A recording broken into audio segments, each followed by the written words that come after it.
A Complete Unknown sees a now two-time Oscar-nominated Timothée Chalamet star as a young Bob Dylan. The biopic was directed by James Mangold and follows a wannabe musician making his way in New York City. Along this path he finds stratospheric success, but also unfamiliar challenges as he transitions from folk to electric. If you go with snowflake storm, when the river's freezing, summer ends.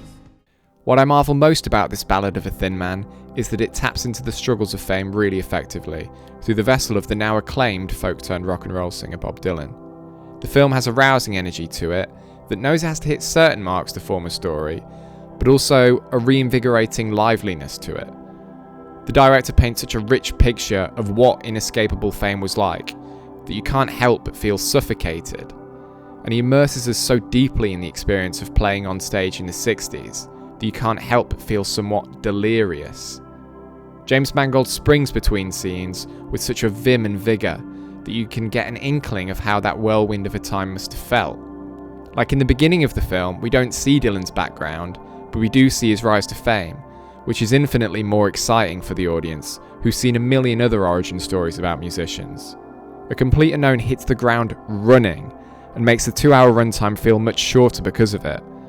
We're not spending time watching Dylan fumble around a guitar. No, we see him find his spark and reach his potential quickly, so we can delve into the meat of the story. A definite highlight was the jump from 1961 to 65. Up until this point, we see a typical rise to success, and just as we were settling into what was happening, Mangold shakes it up by jumping 4 years ahead, whereas life has been turned upside down.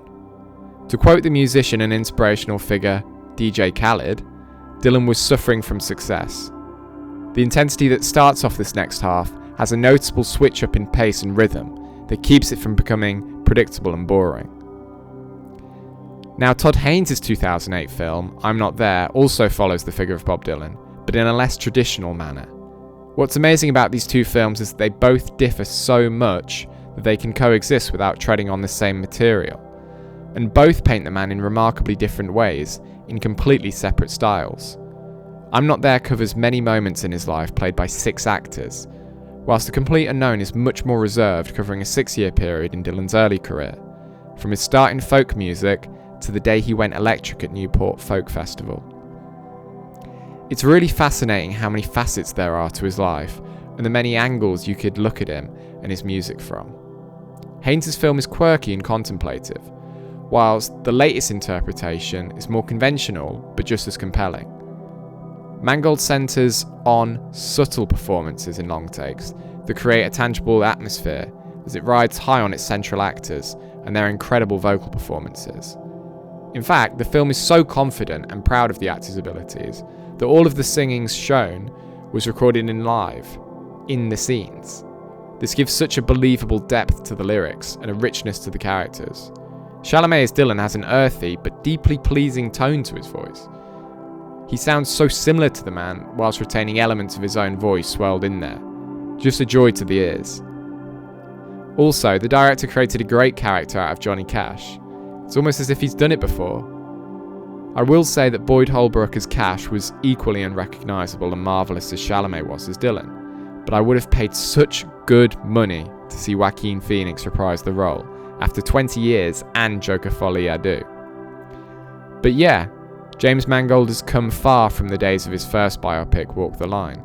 That's not to say that Walk the Line is terrible, or that A Complete Unknown is perfect, but in my eyes there's a progression there.